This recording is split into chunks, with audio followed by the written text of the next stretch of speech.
Hello student, आप सभी का हमारे यूट्यूब चैनल मैथमेटिक्स वायस में स्वागत है। स्टूडेंट चैप्टर नंबर 9 चल रहा था तो कुछ प्रॉब्लम्स स्टूडेंट की आई हैं, तो आज इनको सॉर्ट आउट करते हैं और कुछ क्वेश्चंस और एक्स्ट्रा नॉलेज दे देता हूँ बच्चों को। थोड़ी सी और प्रॉब्लम आ रही है बच्चों के लिए, चलिए मैं फिर से और कुछ डिटेल में और जानकारी दूंगा बिल्कुल। तो स्टूडेंट की 35 एग्जाम्पल है, कोई एग्जाम्पल में प्रॉब्लम आई है। चलिए भाई साहब, आज एग्जाम्पल कराना पड़ेगा, बच्चे पूछ रहे हैं तो आ जाओ। 35 एग्जाम्पल, बस मैंने कहा था थोड़ा सा माइंड लगाने की देर है स्टूडेंट, और नहीं तो रियलिटी बताएं कुछ भी नहीं है ये, ठीक है ना। क्या कहते हैं जिसको कहते हैं ना जादू, कुछ भी नहीं है ना, ऐसा ही है बिल्कुल। आ जाओ, खेल समझते हैं। एस को मैंने आपको बता ही रखा था, एस क्या होता है, del two Z over del X del Y होता है। पी कितना होता है, del Z over del X होता है। क्यू कितना होता है, del Z over del Y होता है। इस जेड को अंदर ले आओ, बराबर एक्स वाई। क्लियर, समझ में आई बात? नहीं आई बात समझ में? क्या जैसे हमारे उस क्वेश्चन में डिफरेंशियल इक्वेशन होती है, linear differential equation, D Y over D X, चलो x2 में ले लेते हैं, प्लस के D Y over D X. तो स्टूडेंट ये वाली टर्म जो जेड है ना, आपको जेड से कंफ्यूजन हुई होगा, मुझे पता है जेड से कंफ्यूजन हुआ। जब यहाँ वाई है तो यहाँ वाई है तो जिस यहाँ भी वही वाई होना चाहिए, तभी तो आप क्या करते थे, डी स्क्वायर प्लस का डी प्लस का 1 वाई इज इक्वल टू 0 ऐसे सॉल्व करते थे ना। तो ऐसे ही आपको यहाँ करना है। आइए, D D dash plus D minus D dash और माइनस का 1 Z equal to X Y. बात यहाँ तक कंप्लीटली क्लियर है। नॉन होमोजीनियस इक्वेशन है, आपको पता चल रहा है बिल्कुल आराम से कि नॉन होमोजीनियस इक्वेशन है। यहाँ पावर 2 है, दिस यहाँ सिंगल है, यहाँ सिंगल है और आगे वाली कांस्टेंट है, ठीक है। तो चलिए सॉल्व कर लेते हैं थोड़ा सा इसको। सॉल्व क्या करना है, डी कॉमन आ रहा है आपका, यहाँ से डी कॉमन ले लिया हमने, डी डैश प्लस का 1 मिला, माइनस का 1 कॉमन लिया, डी डैश प्लस का 1 मिला, और आपका यहाँ से Z equal to X Y आया। बात निकल के आई। कुछ कॉमन आ रहा है, डी डैश प्लस का 1 आ गया कॉमन, और डी कितना है, माइनस का 1 आ गया, ठीक है ना। जेड बराबर एक्स वाई आई, यहाँ से बात निकल के। अब बात करते हैं सी एफ की, कॉम्प्लीमेंट्री फंक्शंस की। तो मैंने आपको सब कुछ सिखाया हुआ है, और सिखाने के बाद में आपको प्रॉपर जानकारी होनी जरूरी है। क्या बताया था, डी डैश माइनस के एम डी डैश और माइनस का के। अगर इस टाइप के फॉर्म में आपको सी एफ निकालना है तो स्टूडेंट क्या होगा, ई की पावर के एक्स और कितना 5 ऑफ y प्लस का एम एक्स। बात यहाँ तक क्लियर है? तो इसके अकॉर्डिंग आपको इसको वर्किंग करना है, और एक बार टेस्टिंग कर लेते हैं, क्योंकि ऐसा होता है कि कभी कभी जब वर्किंग चेक करने में क्या दिक्कत आ रही है, चेक कर लेते हैं भाई, ठीक है ना स्टूडेंट, टेंशन बिल्कुल भी ना लें। आइए, चेक करना इसलिए जरूरी होता है, बिल्कुल ठीक बात लिखी हुई है, क्योंकि ऐसा है रट के थोड़ी ना बैठे होते हैं, ठीक है। अब बात करते हैं इस पर कांस्टेंट पर। आइए, पहले वाले के लिए दूसरे पर, पहले वाले के लिए लिख देते हैं। ई की पावर कितना, माइनस का के एक्स, के नहीं माइनस का एक्स आ जाएगा,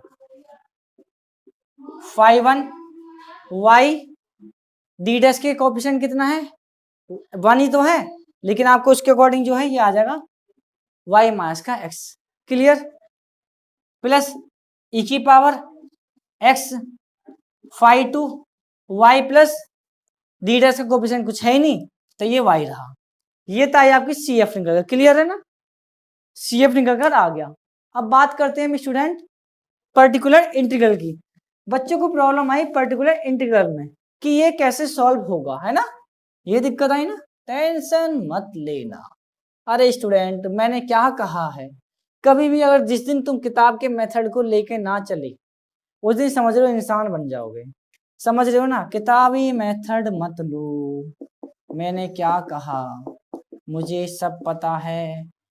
पर्टिकुलर इंटीग्रल निकालने हैं, बच्चे क्या क्या करते हैं, किताबी मेथड का इस्तेमाल करते, ठीक है। किताब में जैसे कर रहा है, क्या करें भाई, हमें नहीं आता, हम नहीं करना चाहते भाई। माइनस आपको 1 बनाना है, -1 है, +1 बना लीजिए। चलिए जी, माइनस कॉमन ले लिया, 1 minus D D dash minus D and plus का डी डैश, ठीक है। जब मैं माइनस की चाहे माइनस की उड़ा कर दो चाहे, ठीक है, तो ये बात एक निकल के आएगी। देखो 1 पॉजिटिव हो जाएगा, ये नेगेटिव, ये नेगेटिव, दिस ये पॉजिटिव। क्लियर, अभी टर्म गई ऊपर, चलिए माइनस तो बाहर ही है, ठीक है, ये टर्म गई ऊपर। एक काम कर लें, कॉमन ले लोगे तो आप ये बचेगा कि होल, एक मिनट, का इनवर्स एंड एक्स वाई। और आप सभी होशियार बच्चे हो, आप सभी जानते हो 1 माइनस एक्स की पावर माइनस का मूल का क्या होता है 1 plus x square upon 2 plus x square plus x की क्यूब। इस टाइप से सब आता है निकल के, तो स्टूडेंट लगा दीजिए आप इसमें भी यही 1 plus D D dash plus D minus D dash. Clear? अब अगली टर्म आएगी होल स्क्वायर। अब मेरी बात समझना ध्यान से, होल स्क्वायर करने के बाद में भाई साहब यहाँ भी तो एक्स स्क्वायर वाई स्क्वायर होना चाहिए। जब कोई टर्म की जरूरत ही ना है, आगे की टर्म जीरो आनी है, तो आपको सीधा सीधा यहीं तक ही रुक जाना है। अंदर मल्टीप्लाई कर दिया आपने, एक्स वाई आया। अब मेरी बात ध्यान से समझना, डी डैश मतलब differential with respect to Y, D का मतलब differential with respect to X. तो पहले वाई के सापेक्ष किया तो 1 आया, फिर एक्स के सापेक्ष किया तो क्या है 1 आ गया। समझ रहे हो ना, मतलब विद रेस्पेक्ट टू किया तो। प्लस डी का मीनिंग क्या है, differential with respect to X, तो कितना मिला यहाँ से आपको प्लस का वाई। डी डैश का मीनिंग क्या होगा, with respect to Y differential, तो वाई के रेस्पेक्ट करो तो कितना आएगा यहाँ से माइनस का एक्स। तो बस ये आ गया आपका पर्टिकुलर इंटीग्रल। और क्या करना था, कंप्लीट सॉल्यूशन निकालना है। लीजिए कंप्लीट सॉल्यूशन, क्या दिक्कत है, आ जाओ। कंप्लीट द सॉल्यूशन, जेड बराबर सी एफ प्लस का पी आई। सी एफ कितना,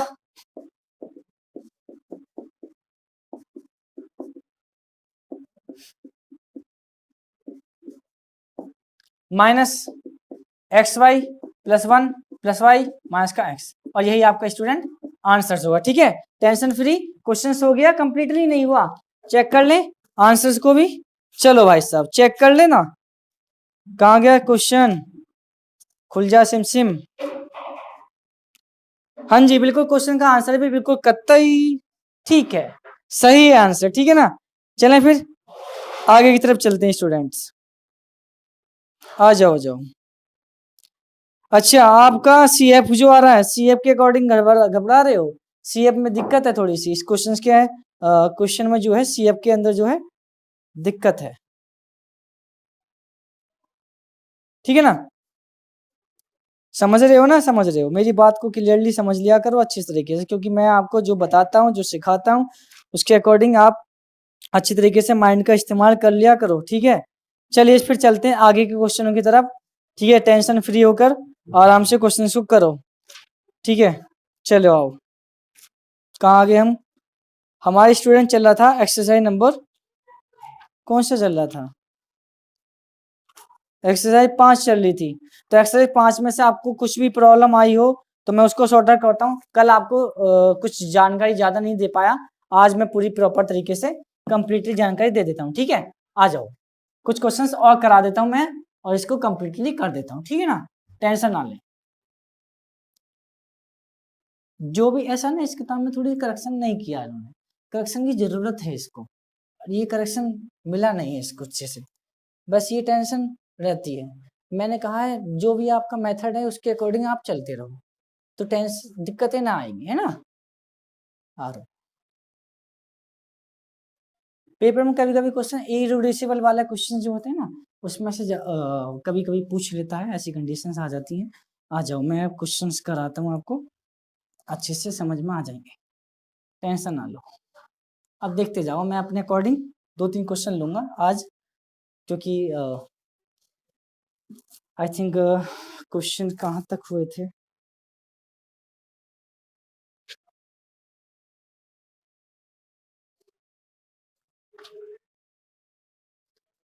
एक मिनट का वेट करना, मैं क्वेश्चन देखना चाह रहा हूँ।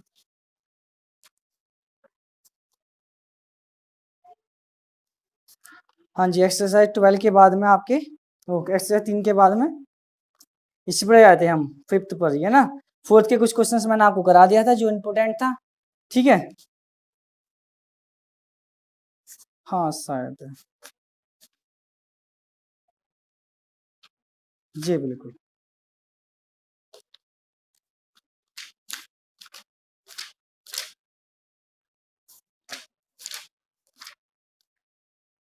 आइए स्टूडेंट, तो कुछ क्वेश्चन लेते हैं, ठीक है, टेंशन फ्री और क्वेश्चन लेते हैं बढ़िया से और आपको सॉल्यूशंस कराते हैं ना। आ जाओ फिर, क्वेश्चन नंबर 10 लेते हैं। क्या कहता है, डायरेक्ट लिखता हूँ, डी स्क्वायर माइनस के 4 डी डी डैश प्लस का 4 डी डैश स्क्वायर प्लस का डी माइनस का 2 डी डैश जेड बराबर ई की पावर एक्स प्लस का वाई। ठीक है, यहां तक हमारी बात क्लियर है। अब समझना है असली खेल। आ जाओ, असली खेल मेरे दिमाग में आ गया पहले ही देखते ही। देख रहे हैं इसको क्या लिखा हुआ है, डी माइनस के 2 डी डैश का होल स्क्वायर लिखा हुआ है, क्लियर। अब देखो प्लस का डी माइनस का 2 डी डैश ई की पावर एक्स प्लस का वाई, कॉमन लिया हमने,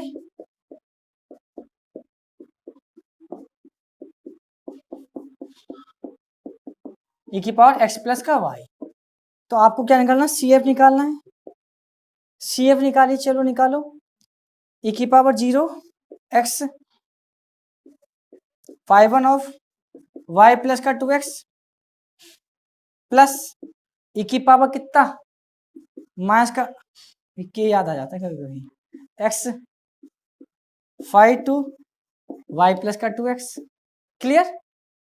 पर्टिकुलर इंटीग्रल की बात कर लें, 1 अपॉन, चाहे आप इसको ऐसे लिख दो, अच्छी बात रहेगी क्योंकि इसमें कैलकुलेशन ज्यादा करनी पड़ेगी, इसमें कुछ बातें आपको पता भी चल जाएंगी, ठीक है ना, टेंशन ना लें इस चीज की।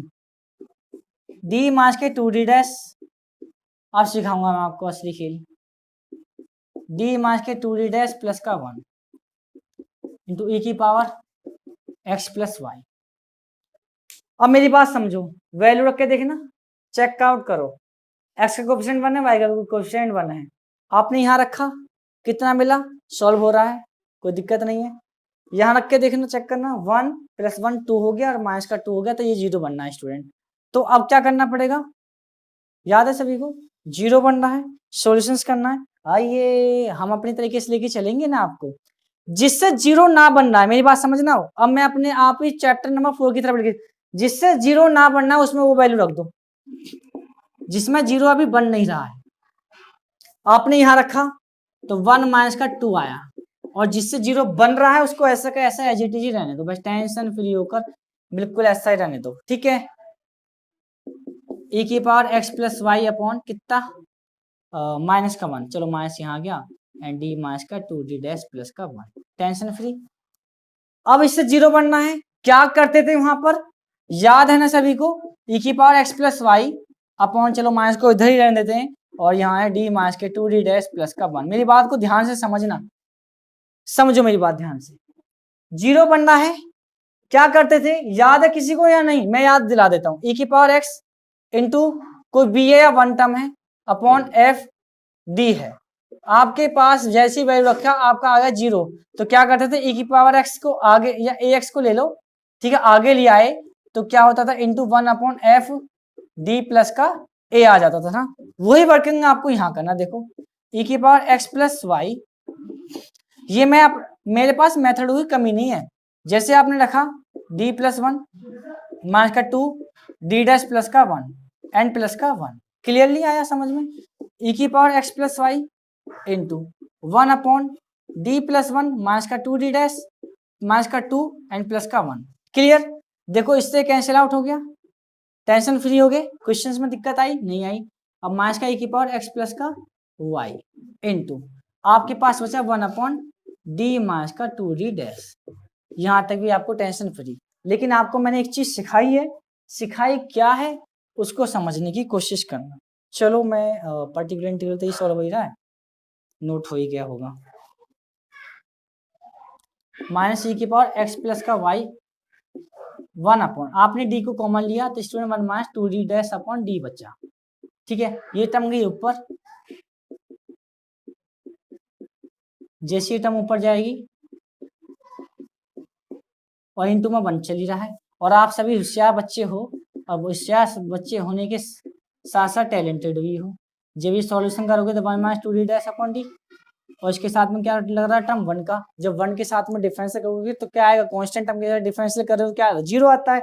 तो 1/d बच्चा, तो स्टूडेंट क्या मिला, -x e⁻ x प्लस का y। ये बात आपकी निकल कर आई। चलिए ये आया आपका particular integral -x e⁻ x plus का y।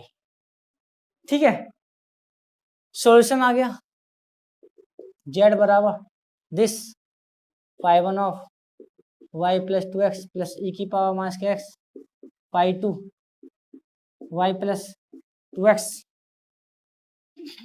माइनस का x e⁻x प्लस का y, और यही आपका आंसर होना चाहिए। Question number 10। चलिए क्वेश्चन नंबर 10।